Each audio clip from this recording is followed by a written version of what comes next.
Devin from Backcountry Exposure and I will preview 10 pieces of 2026 new backpacking gear that could find their way into your backpack or on the clearance rack.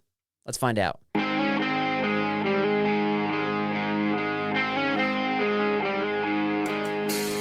Welcome to the Backpacking and Blisters podcast, brought to you by Enlightened Equipment, the company with the best ultralight gear this year. Check out enlightenedequipment.com. All right, with me today is a man who might be the polar opposite of me in terms of gear evaluations. Devin ASHBY from Backcountry Exposure. What's going on, my friend? Did you like my jazz hands? I don't know why I did that, but yeah, you're excited to be here. I get it. Excited to be here. It's good, Carl. I'm just excited to hang out with you for a bit. So thanks for having me. Yeah, man. I mean, do you agree that you're the polar opposite of me when we like approach the gear? I mean, we've been to dinner together, and I saw what you ordered for dinner versus what I ordered, and I mean that was pretty opposite. So that counts. That works. This is how I characterize you, and I already shared this with you before, so hopefully this isn't offensive. But I was like, you want the gear to like prove that it's worth your time or that it's worth bringing, versus like I come in very optimistic, like this will probably be good, and then I'll be surprised if it's not, kind of a thing. Okay, I can respect that. Okay, well. Yeah, I just remember last year we did an episode like this, and I was like, check out this new piece, and you're like, this piece was terrible, and you were just like bashing everything. Yeah, I do remember that. I do remember having some pretty strong feelings about a couple pieces of gear, and that's the case with what we're going to talk about today as well. I mean, that's the idea. It's like, if you're getting into all the technicalities of gear and what is going to perform versus what doesn't, you gotta just like lay down the law. Well, and to be honest, even when you say the word technicalities, like that makes me nervous, because I'm like, how technical am I going to be here? I've got like the weight of stuff. Does that count as technical? Because yes. I just think you're a better gear evaluator than I am, is what it boils down to. I do not claim to be a gear expert. I'm just excited to share about new gear. I would say that you're a gear expert though, for sure. If you had to choose or listen between Devin or myself, I'd probably listen to Devin from this episode. But speaking of gear, okay, so we featured some gear. So we had like this luxury items episode that was like for, I forget how I phrased it, like elite backpackers back in December. Right. Yeah, and then your gear, which you can share about here in a moment, made the list. And somehow you didn't like that. Like you had a strong reaction to that, and there's some behind the scenes chitter chatter going on. So can you enlighten us? What's going on with that? Well, I can't remember at this point if it was you or if it was Jesse. I think it was Jesse that had... Probably Jesse. Jesse, we're throwing you under the bus. It's all your fault. Because he's so nice. He's from Canada. Like, it's just it's in his nature. Do those go together? All people from Canada are nice? In my experience so far, yes. They are. You're right. Are. Okay, sorry. Okay. So Jesse goes on blast talking about how people don't need to bring all of these bags, and like stuff like this is just totally unnecessary. And I'm over here like, this is my livelihood, bro. Like, this is how I'm paying the mortgage, how I'm paying the car payments, putting food on the table for my kids. Wait, share about that. So what are you specifically making? For those who don't know, what kind of gear are you making here? Yeah, I mean, in all seriousness, I'm making ditty bags and food bags and other like zipper style accessory bags that just give a home for all of your kits and to organize your small pieces of gear. So like this is a first aid kit, and then this one is all of my electronics. And then, but it's like, it's well-made, handmade too, right? Like you're physically making it. Yeah. I'm sitting in my nook of sewing machines. People love these too, by the way. So it's on Garage Grown Gear, and yeah, I'll put some links in our show description about some of these bags. But people love the organizational style. Like, I'm appalled that like Jesse would be the person that would make fun of these bags. Like, I would like to apologize for him. But in all truth, it was probably me that said that, to be honest. I was the one. Well, but here's the thing too. Like, I understand from a luxury standpoint, if you are legitimately trying to reduce as much weight as possible in your gear system, each little thing does add up. Oh, yeah. And I know your bags or lightweight. I mean, I was paring down when I did the collegiate loop last summer. Even, when we had spots where we could kind of like ditch some gear, I just kept on paring down in the bags. I just kept on like reducing bags and bags and bags. So I got my pack weight down to 13 pounds, like total pack weight with water, food, and I was like, nice. Yeah, it's just like all the little stuff adds up. Now, not all trips are like that though. So there's some trips where you want to have like a chair and some other luxuries. But for that trip, I was like, in order to get through this, I need to have as lightweight as possible. I'm getting old, and I'm going to break down if I don't. But you're also not going to have all those really tiny items just loose in your backpack. So there is like a utility aspect of having something like this, right? Or for your electronics, you got to put your food into something, right? I had it, and in my food, I put I do it by day, like day 1, day 2, Ziploc bags. So that's my style. But is it not contained into like something else? No, everything. Like I wasn't even bringing stuff sacks for tents or sleeping bags or like it was everything. And there was another dude that was with me on the trip that was doing the same thing, and like we were like competing for who had the lightest pack, and he was loving it too. So, but again, like not all trips are like that. So yeah, we'll have it linked in the show. Right. I'm on the. So if you're like pro bag, which you obviously are, and I was like anti bag, I would say 90% of the people are on your side, and I have like 10%. That's what I've learned. That's fair. That's fair. And the sales of the amount of time that I spend at the sewing machine would prove that people like to be organized. So. Dude, that's good to hear, man. That's really cool. Yeah. Very cool. Yeah. Well, congratulations. Thank you. All right. Well, there we go. So I think we were blaming Jesse, but I think it was me. It was probably the one you're talking about here. Okay. Speaking of gear, we got 2026 new backpacking gear that you folks should check out, or at least consider for some different things and just some different trips, depending upon what you're doing. So I came up with 5. And then maybe like if we got time, I got like a kind of a bonus one or an honorable mention, and you got the same thing. Is that correct? Yeah, I got 4, 5, 6. Yeah, something like that. You mentioned, I think yours are more diverse than mine, because you mentioned that you got some expensive pieces and you got some like really good value pieces. Everything that I was looking at, like not everything, but almost everything was pretty dang expensive. There was one that was kind of mid-level that I've got, but yeah, gear's just like skyrocketing with price. Yeah. Do you think people like the gear companies are like, you know what? Like these backpackers, these guys are just rich. They can afford this. It's turning into the ski industry. Pretty much. Okay, and then I don't know how you feel about this. I'm calling this like more of a preview episode because I just got a lot of this gear, so I haven't tested it out. And I know some of these might be showing up on YouTube channels like with full-on reviews, but I feel like you got to put these through the trials and the tests. And anybody who's calling this a review, either they're just backpacking all the time or they're not really testing it out to the limits. Are you on the same page with this? Yeah. And the vast majority of what I am sharing today, I'm looking around because I've got stuff like, I don't know if you want me to actually show it here on camera, or if I just... We can show it as we go, yeah. Okay. But yeah, I have at least one trip with all of these items or multiple trips with them, but for the most part, they're new-ish for 2026. So it's relevant. You're farther down the road than I am, it sounds like. It's relevant for the conversation. All right, well, I'm excited to get to it, man. So one last thing I want to share is that for me, I always say that my coded language is, if it's a piece of gear that I'm really excited about, that I think like this is legit, I typically will say like, this is coming on one of my upcoming trips. Like I plan to bring this by choice, not because I have to. Mm-hmm. Yeah, that's kind of my coding. I don't know. Do you have any special wording you use? No, not necessarily. I mean, you're pretty like honest. You're just like, yeah, this is trash or. All right. I'm gonna have you go first. All right. So number 1, what you got on your list? So item number 1, Nemo Eclipse. Yes. Which is, I'm surprised it wasn't on your list. And I did see your list ahead of time, but like, that's okay. That's okay.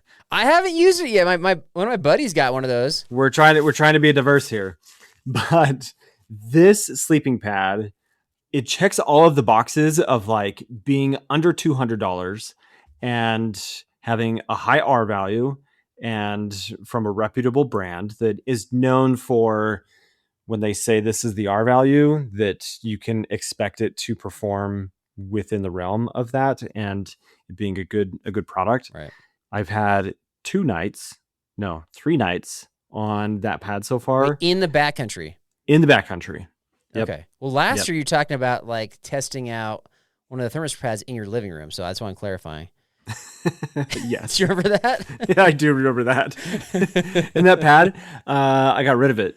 I didn't like it. It was like sleeping on a balloon. That's my favorite pad, the Neo It was like Loft. sleeping on a balloon, man. I got just like I know. People either say that or they love it. It's like one or the other. Yeah, it's too big. And the problem this is a side quest on the the Neo Loft, right? Yeah. It's like 18 inches tall. So when you get on your pad in your tent, your sleeping bag is like totally rubbing against all of the fabric on the wall of your tent. So that's okay, because the tent's angling in, you're saying, so it's okay. I didn't even think about that. That's interesting. It's too tall. I think it's it doesn't make sense to me. All right. But you like this one. It's fantastic. Okay. Really good sleep. It's comfortable. It's like rivaling for me with the ZenBivy Ultralight pad, which is my current favorite like go-to pad. And yeah, it's fantastic. Okay. Do you know the weight on that offhand? Oh, I'm going to say 20 ounces plus or minus. Okay. Gotcha. So it's a luxury side of things for sure. Yeah. All right. There you go. Nemo Eclipse. Okay. Sticking with sleep systems. Okay. Mountain Hardware Ghoul 20 sleeping bag. The Ghoul? So I don't know what's going on with Mountain Hardware as far as like they like the ghosty kind of things. Like they got the Ghost Whisperer. They just like they have a Phantom something or other. But yeah, I asked them. They're like, yeah, I don't know why everything's always like paranormal. But anyway, the bag looks like it's from the future. It's got like looks like it has like silver sewn into it, and I think this bag is meant to compete with like Western mountaineering. This is my theory. That like they didn't say that, but it's got the High Loft RDS certified 950 fill down. It's got the draft collar. It's built to be like for extreme conditions. Like this is a 20-degree bag. So I'm guessing when they say extreme, like obviously down to 20 degrees, but with like high winds or who knows. In addition to that, like it's made from recycled materials, which is like a trend or a continuing trend in the outdoor industry. And it's 1 pound, 6.3 ounces for the regular. Wow. When you say wow, is that a good wow? And it's like a full sleeping bag, right? Correct. So dang. Yeah, okay. and I've used Mountain Hardware sleeping bags in the past, and I love them. They've lasted forever, and the whole like idea of comfort rating versus survival rating, like I found them that their rating is more like closer to comfort than survival, and I sleep pretty cold, so yeah. So I trust this brand a lot. It's I would say this is for backpackers who frequently go in a variety of environments, who likely hit alpine areas, possibly with some like mountaineering mixed in, because I think it's meant to rival that. And the reason why I say it rivals it is because of the cost. It has like a Western mountaineering cost at $775. Ugh. $775. I never thought I'd be the guy to own a $775 sleeping bag. That's so much money. I know. But I don't know if you know the backstory with Western mountaineering on our show, but we've brought up the idea of these expensive bags on our show in the past. And anytime I naysay anything about them, people come out of the woodwork and they want to fight me. So here's the deal, Carl. Have you slept in a Western mountaineering bag? Have you used one? No, I just didn't like the price. They are phenomenal. They are so good. Okay. So good. Oh. Yeah. My theory is it's called Western mountaineering for a reason. It has the word mountaineering in there. It's for mountaineers. And so my argument was, if you're a summer backpacker, you probably don't need that bag. You probably don't need this Mountain Hardware bag either. If you're just like, if all you're doing is summer backpacking, it's probably overkill. But if you have a variety of environments that you need like a more extreme bag, that's probably the better fit. Yeah, that makes sense. Okay. I'm gonna have to check that out. Not excited about the price point, but curious to see some of the specs. You were excited that I called it from the future, probably, right? Well, here's the thing. One of my like favorite all-time value sleeping bags is from Mountain Hardware. It's called the Bishop Pass. Yeah, that's like probably their workhorse, their number one seller. Yeah. I recommended that for beginning backpackers, actually. It's a great sleeping bag. I love Mountain Hardware stuff for sure.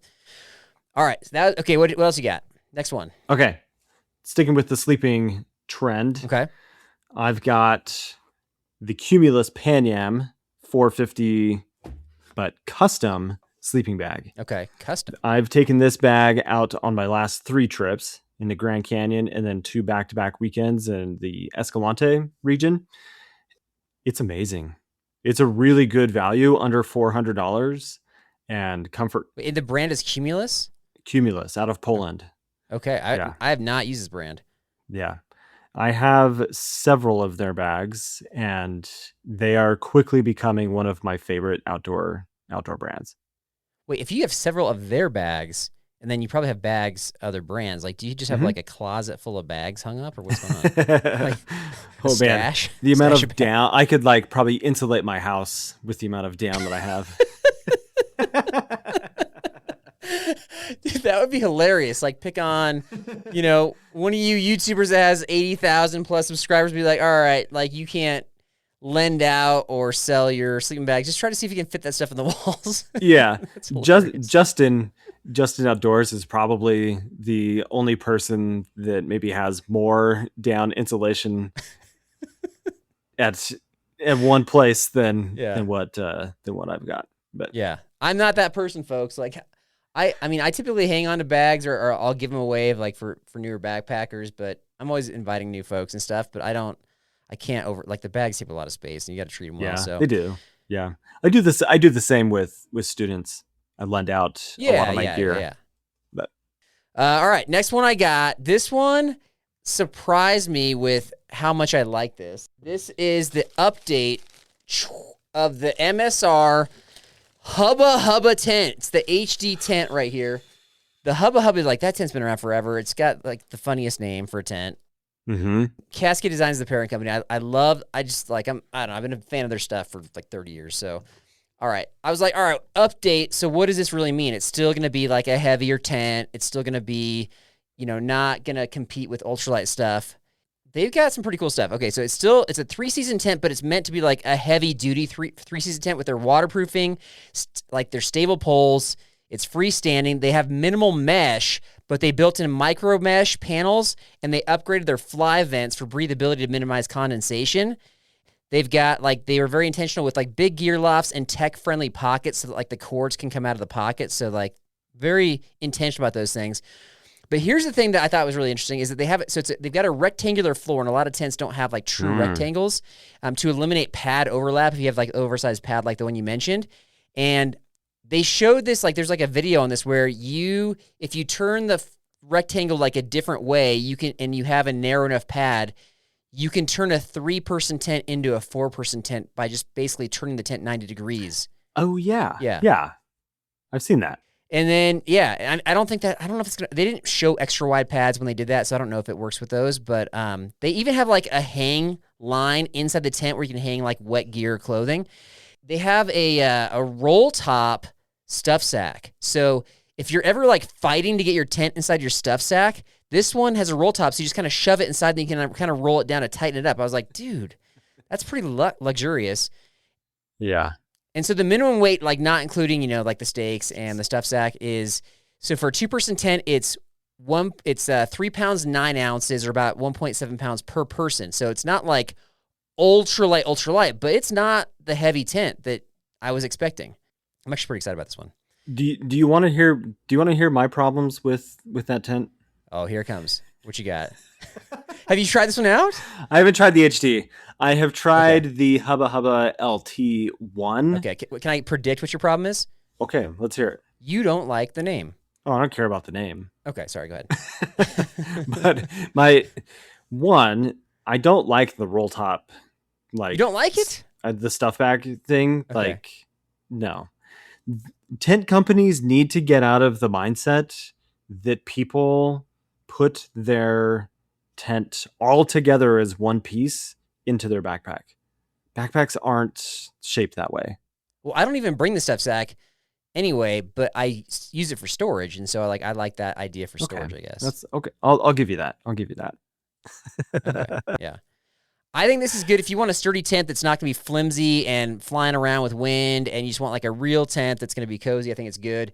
Like every other tent out there, it's up there in price. It's up to $600 now. Oh. any decent tent is like 400 plus. So this price actually doesn't surprise me at all. I think all tent companies have like bumped their prices up. So next one, what you got? I've also got a tent in the expensive category. This is the Big Agnes Pitch Pine 1.5 VST, $650 for a 1.5 person. It's really a one person single wall, kind of like a nylon blend.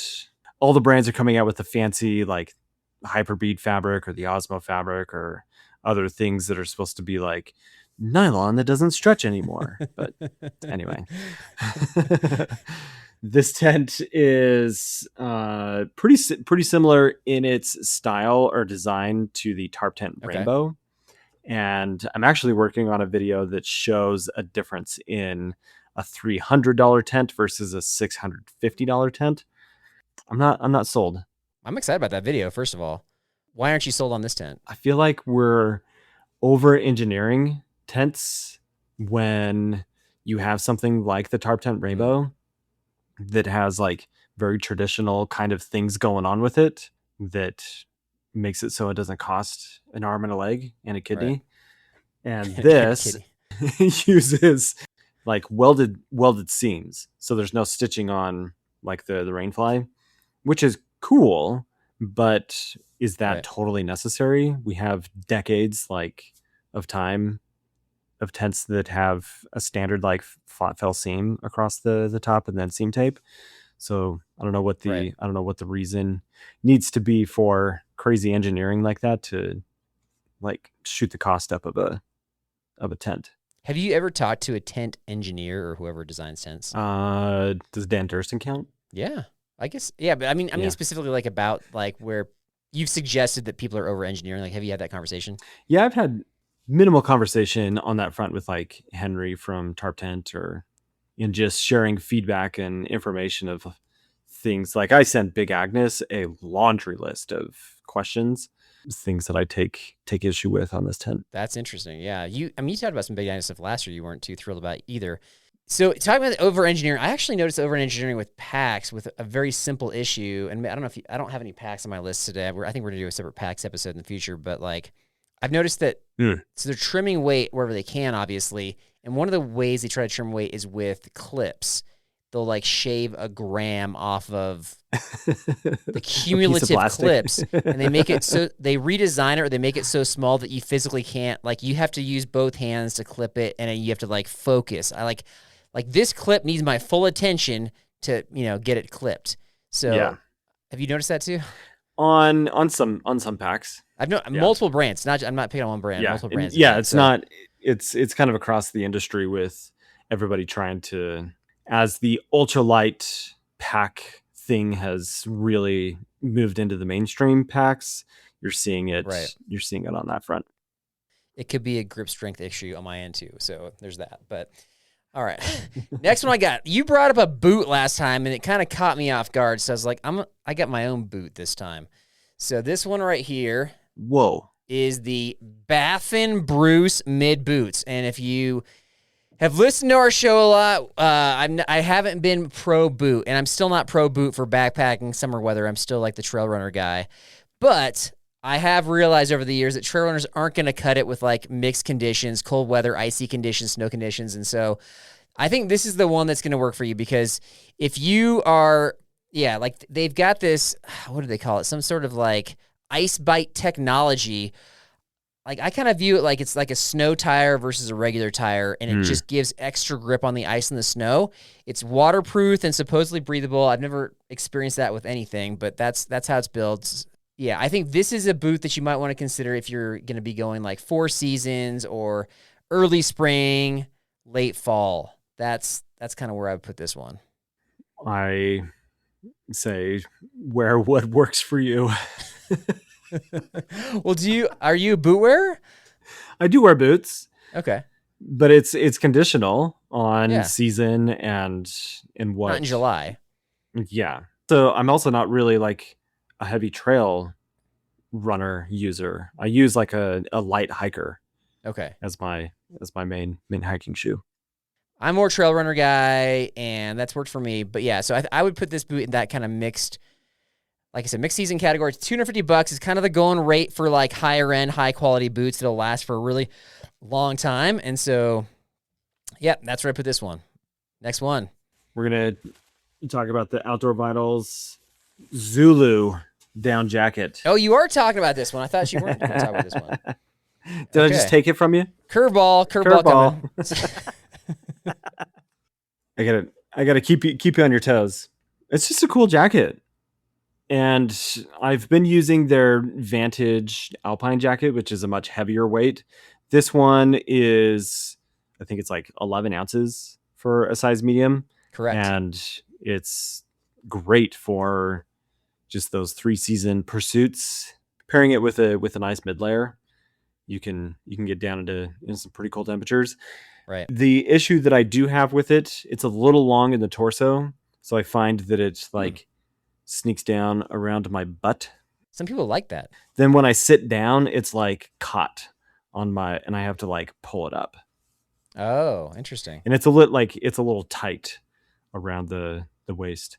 Whether that is like dad bod problems or it's like actual cut. But if I wear a medium, but if I went to a large, it would be way too big. I don't know.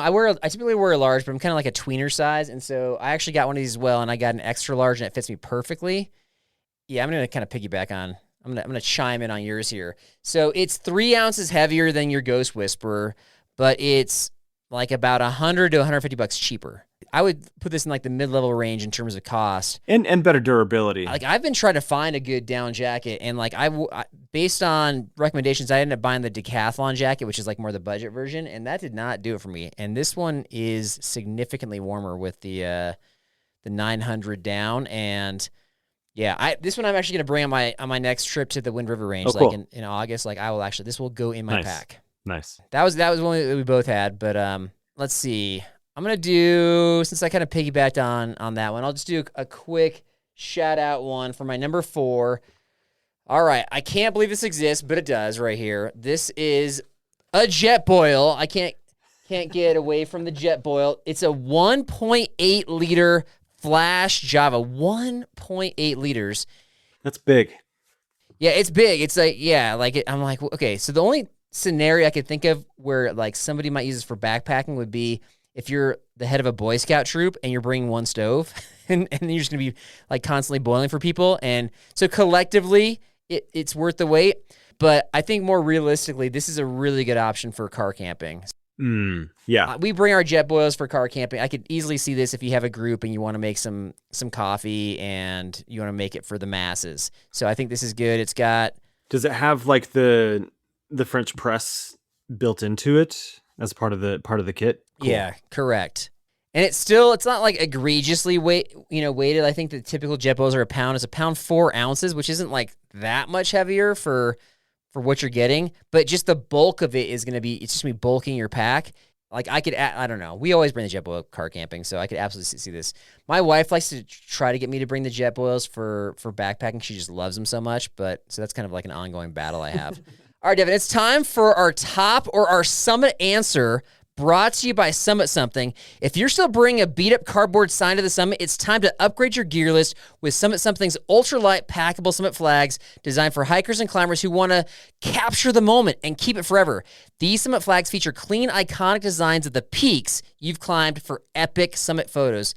And it's a keepsake to hang on your wall for when you get home. If you got a big climb coming up, grab your summit flag at summitsomething.com. If you're looking for a sign, this is it. All right. Your summit answer, this is a piece of gear. You think this is the best one on the list. What you got? Another Outdoor Vitals. It is the Carbon Evo 50 backpack. Okay, so you got 2 Outdoor Vitals items. I do. Yep. Fanboy over here. I mean, Utah connection, right? So what's so good about this backpack? This is like a really nice update to the CS40 backpack. Okay. Very similar design, obviously larger capacity, and has like a better, I think, execution with the fabrics. I'm not actually a huge fan of the Ultraweave fabrics, so it's nice to see that they've transitioned to it's aerobic nylon with a Spectra and ripstop in it. So it's still super lightweight, super strong, Okay. but doesn't carry the price tag that Ultra Weave does. Now, like Ultra Weave still, we're getting like super nerdy, but Ultra Weave is still a really good fabric. But I think for what it is, Right. it makes a pack more expensive than it needs to be. So this pack, I believe, it's in the 300 range. Which is kind of like the mid-level range for pack prices these days. Yeah. But a pack that weighs under 2 pounds, carries the weight really nice. It's just a great pack. I took it on my trip to the Grand Canyon. Okay. Loved it.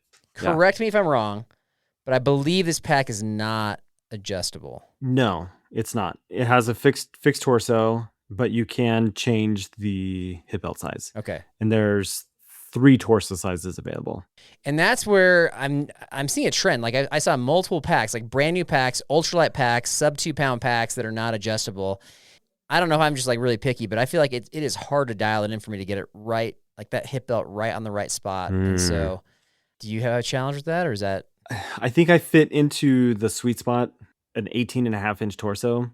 And I feel like because of that, I fit into the sweet spot with, if it is a medium-sized torso, it's going to be just fine for me. Yeah, good to go. You're good to go. What you will find with some brands is if the shoulder straps are not adjustable, there's actually an adjustment in, if it's a removable hip belt, you can adjust the height of the hip belt on that portion.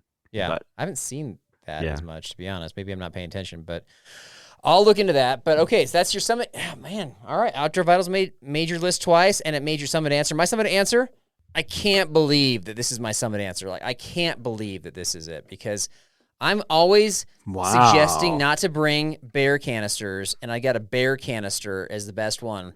So I met with Bear Vault, and they were at like a media show, and I was like, why are they at this media show? Like, they haven't come out with anything new in forever. And so we show up, and they're just like the nicest people and super fun to talk to. And then they had this guy who's just like selling it. He's just selling me on this thing. They acknowledge that their Bear Vaults can be a little tricky to open for some folks. And so they made it with these buttons. I'm not going to do like a show and tell right now. Essentially, they made it easier to open. This is what it looks like fully expanded, but you can like continue to screw it down. So if you don't want to store your food in it while you're backpacking, it can compress down and not take up as much space in your pack. So especially if you have like an ultralight or an ultra small pack. And then it has 2 dividing layers, which I don't know that I need those. Like, they say you can put your food on one side and then on the other side, like smellables, like your toothpaste. I don't have that many smellables that are going to be divided up. Oh, interesting. It's got more volume than the BV450, but weighs 2 ounces less. So it's like weight to capacity ratio is better. This one weighs 1 pound, 15 ounces, and the interior volume is 8.3 liters expanded, 4.65 collapsed, and it's $120. It's best for people going where these things are required. So I'm going to Yosemite here in June, so I'm going to bring this to Yosemite. Nice. That's it. That's my summit answer right there. You got any thoughts, or are you good to go? I've only had to use a bear can one time. Wow, you're living the life. You're living the life. Where was it? Where'd you go? I went to the Sierra, and we bailed on the first day, so I didn't even really use it. We got a spot on our Yosemite trip, and I'll even let you borrow this if you want to come. We hit 10. I think we're good with 10. What did you like? Is there any piece of gear that you thought was one that you'd be interested in checking out? What's the best one? What's the worst one? Like, feel free to share. We're open to your feedback. All right. I don't think Devin's been through the lightning round before. Is that correct? I have. I don't remember how I did. Maybe it was like really 7, 8, 15. Definitely not 15. Maybe 7 or 8. All right, so you got to beat that this time. But I've got some better questions for you. So, lightning round coming up right after this. Insurance isn't one size fits all. That's why drivers have enjoyed Progressive's Name Your Price tool for years now. With the Name Your Price tool, you tell them what you want to pay, and they'll show you options that fit your budget. So whether you're picking out your first policy or just looking for something that works better for you and your family, they make it easy to see your options. Visit Progressive.com. Find a rate that works for you with the Name Your Price tool. Progressive Casualty Insurance Company and Affiliates. Price and coverage match limited by state law.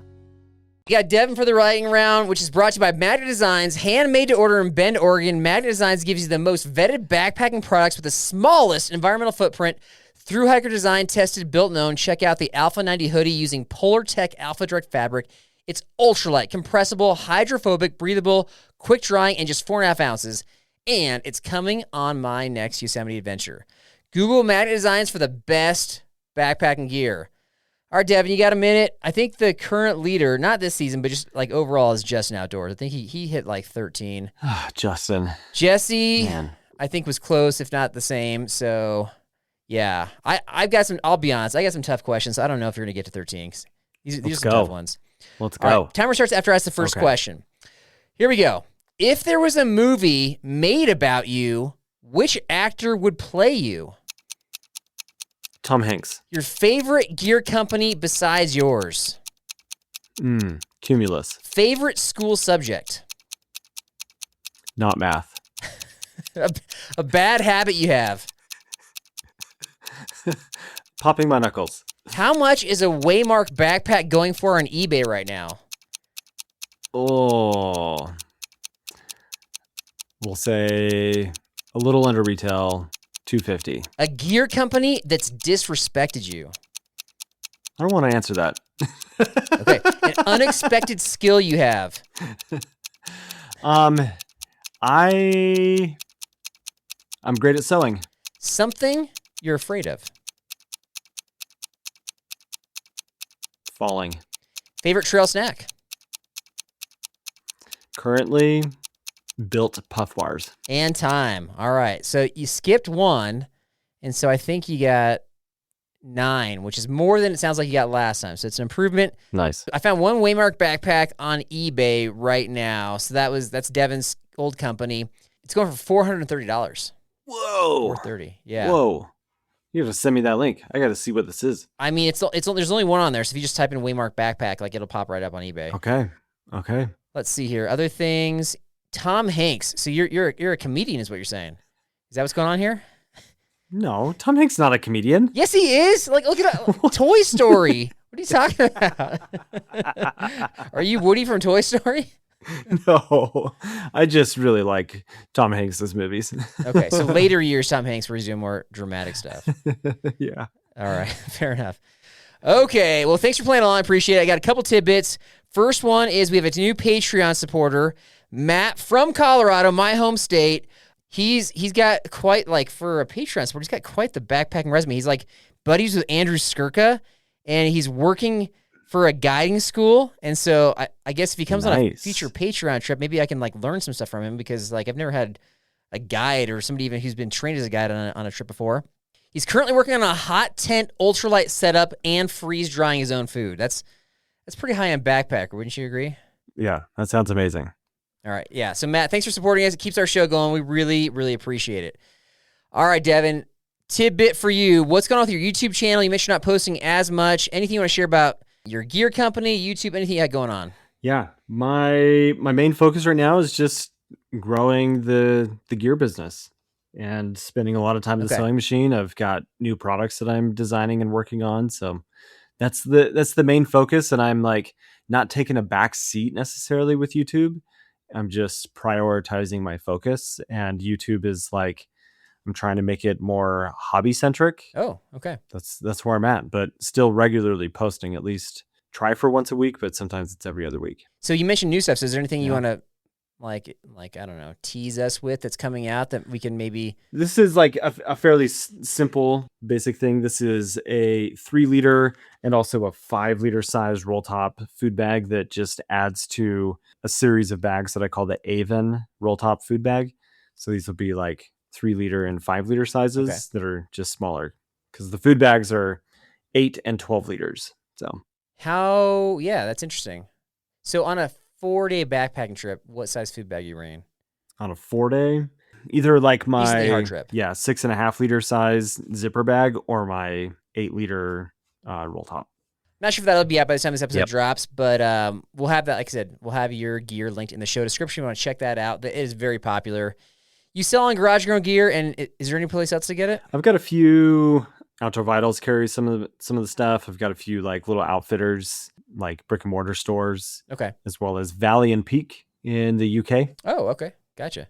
Man, I appreciate you taking the time and talking some 2026 gear. Always a pleasure and an honor to hang out with you, my friend. Thank you, Carl.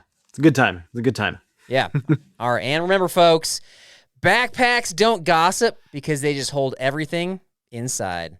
Ooh. Have a good week and God bless. Nice. I want to fly